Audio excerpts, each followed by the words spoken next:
नारियल के जन्म की कहानी वर्टिकल बार प्राचीन काल में सत्यव्रत नाम के एक राजा राज करते थे। वह प्रतिदिन पूजा पाठ किया करते थे। उनके पास किसी भी चीज की कमी नहीं थी। वह धन दौलत से लेकर हर प्रकार की सुविधा से समृद्ध थे। हालांकि इसके बावजूद भी राजा की एक अभिलाषा थी जिसे वह पूर्ण की चाह रखते थे। दरअसल राजा सत्यव्रत को किसी प्रकार से स्वर्गलोक जाने की इच्छा थी। वह अपने जीवन में कम से कम एक बार स्वर्गलोक के सौंदर्य को देखना चाहते थे, लेकिन उन्हें इसका मार्ग नहीं पता था।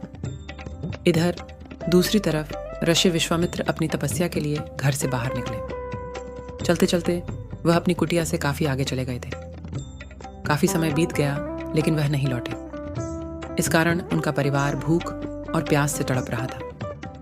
राजा सत्यव्रत को जब यह पता चला तो उन्होंने ऋषि विश्वामित्र के परिवार के पालन पोषण की जिम्मेदारी ले ली।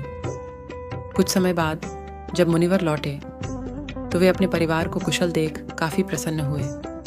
उन्होंने पूछा कि उनकी अनुपस्थिति में किसने उनकी देखभाल की। इस पर ऋषि के परिवार वालों ने बताया कि राजा ने उनके पालन पोषण की जिम्मेदारी उठाई थी। यह सुनकर ऋषि विश्वामित्र तुरंत राजमहल पहुंचे और राजा से मुलाकात की। वहां पहुंचकर उन्होंने सबसे पहले महाराज को धन्यवाद कहा। इस पर राजा ने ऋषि अपनी इच्छा पूर्ण होने का आशीर्वाद मांगा। राजा की बात सुनकर ऋषि विश्वामित्र ने कहा, बोलिए महाराज, आपको क्या वरदान चाहिए। तब महाराज ने कहा, हे मुनि, मुझे एक बार स्वर्गलोक के दर्शन करने हैं। कृपया करके मुझे वहां जाने का वरदान दें। राजा की प्रार्थना सुनकर ऋषि विश्वामित्र ने एक ऐसा रास्ता बनाया जो स्वर्गलोक की ओर जाता था। यह देख राजा सत्यव्रत बहुत खुश हुए। वह तुरंत उस रास्ते पर चल पड़े और स्वर्गलोक पहुंच गए। यहाँ पहुंचते ही इंद्रदेव ने उन्हें नीचे धक्का दे दिया, जिसके कारण वो सीधे धरती पर जा गिरे। राजा ने सत्यव्रत ने तुरंत सारी घटना ऋषि विश्वामित्र बताई। राजा की बात सुनकर ऋषि विश्वामित्र गुस्से से आग बबूला हो उठे। उन्होंने तुरंत सभी देवताओं से इस बारे में बात की और इस समस्या का हल निकाला, जिसके बाद राजा के लिए एक नया स्वर्गलोक बनाया गया।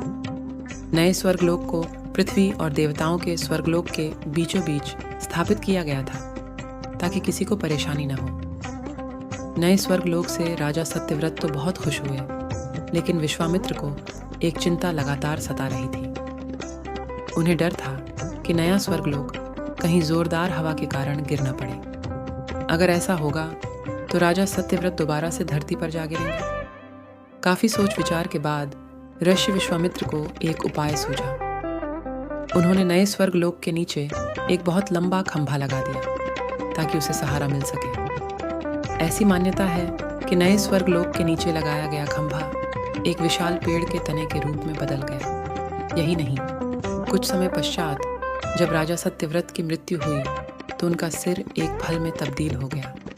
सभी से इस खंभे को नारियल का पेड़ कहा जाने लगा, जबकि राजा का सिर नारियल के रूप में जाना गया। यही कारण है कि नारियल का पेड़ इतना लंबा होता है।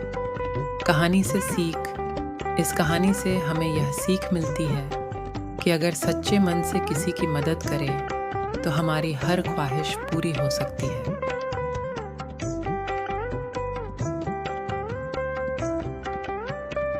दोस्तों, वीडियो को पूरा देखने के लिए धन्यवाद।